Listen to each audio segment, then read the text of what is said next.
राधे कृष्ण। साक्षी गोपाल ने दी गवाही। एक गांव में एक वृद्ध ब्राह्मण रहता था। वह धनी तो बहुत था, पर शारीरिक तौर पर असमर्थ था। वृंदावन में बांके बिहारी जी के दर्शन को जाना चाहता था। उसी गांव में गरीब ब्राह्मण रहता था। जब उसे ये पता चलता है तो वह कहता है कि मैं आपको बांके बिहारी जी के दर्शन करा दूंगा। वह बांके बिहारी जी का बहुत बड़ा भक्त था। दोनों वृंदावन की यात्रा के लिए निकल पड़ते हैं। जब दर्शन कर कर वापस अपने गांव के लिए आने लगते हैं तो रास्ते में एक स्थली पर रुकते हैं, जहां पर वह वृद्ध ब्राह्मण उस नवयुवक ब्राह्मण से प्रसन्न होकर कहता है कि मैं तुमसे बहुत खुश हूँ, तुमने मेरी बहुत सेवा की है। मैं ये कृष्ण जी की मूर्ति के सामने इनको साक्षी मानकर तुमसे कहता हूँ कि मैं अपनी पुत्री का विवाह तुमसे करूँगा। नवयुवक कहता है कि मैंने आपकी सेवा निस्वार्थ भाव से की है, मुझे कुछ नहीं चाहिए, मुझे तो बांके बिहारी जी के दर्शन हो गए, मेरे लिए तो वही बहुत है। पर वह वृद्ध ब्राह्मण मानता नहीं और उसे वचन दे देता है। दोनों अपने गांव को लौट आते हैं। गांव में आकर वृद्ध ब्राह्मण का मन बदल जाता है। सोचता है ब्राह्मण बहुत गरीब है, मेरी पुत्री को दुख होगा।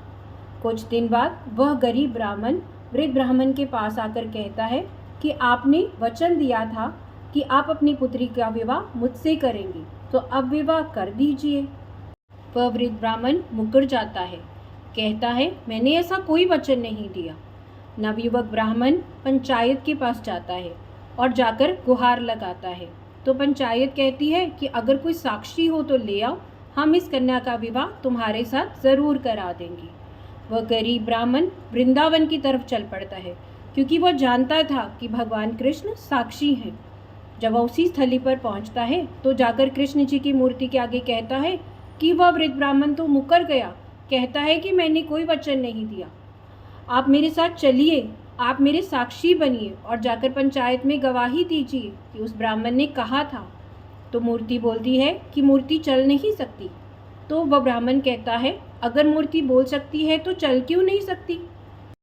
भगवान सोचते हैं कहाँ फंस गया, पर कहते हैं कि चलूँगा तुम्हारे साथ, पर एक शर्त पर, मुझे पीछे मुड़कर देखोगे नहीं, तुम्हें घुंघरुओं की आवाज़ आती रहेगी, बस समझ लेना मैं पीछे पीछे आ रहा हूँ।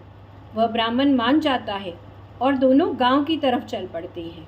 जब दोनों गांव की सरहद के पास पहुँचते हैं तो ब्राह्मण के मन में आता है कि कहीं उस छलिए ने मुझे छल तो नहीं लिया, घुंघरुओं की आवाज़ आ रही है, कहीं पीछे आ ही ना रहा हो। तो पीछे मुड़कर देखता है और कहता है ठाकुर जी आ तो रही हो ना। तो भगवान कहते हैं कि मैंने तुझे कहा था पीछे मुड़ के मत देखना, अब तो मैं यहीं स्थित हूँ, मैं आगे नहीं जाऊँगा, तू अपनी पंचायत को बुला ला, मैं यहीं गवाही दे दूँगा। वो भागा भागा पंचायत के पास जाता है और कहता है कि भगवान साक्षी बनकर आ गए हैं, आपको मेरे साथ चलना होगा। जब वृद्ध ब्राह्मण ये सुनता है तो वह भी साथ में हो लेता है। वह वहाँ जाकर देखते हैं तो भगवान वहाँ पर खड़े थे। पंचायत को देखकर भगवान कहते हैं कि हाँ मैं साक्षी हूँ, इस वृद्ध ब्राह्मण ने वचन दिया था कि अपनी कन्या का विवाह इस नवयुवक के साथ करेगा। तो पंचायत उसी समय उस कन्या का विवाह उस ब्राह्मण के साथ कर देती है। भगवान प्रसन्न होते हैं और वह जाने लगते हैं तो वह गरीब ब्राह्मण भगवान के चरण पकड़ लेता है और कहता है कि आप यहाँ से मत जाना, आप यहीं पर स्थिर हो जाओ। भगवान उसकी बात मान लेते हैं और वहीं पर स्थिर हो जाते हैं।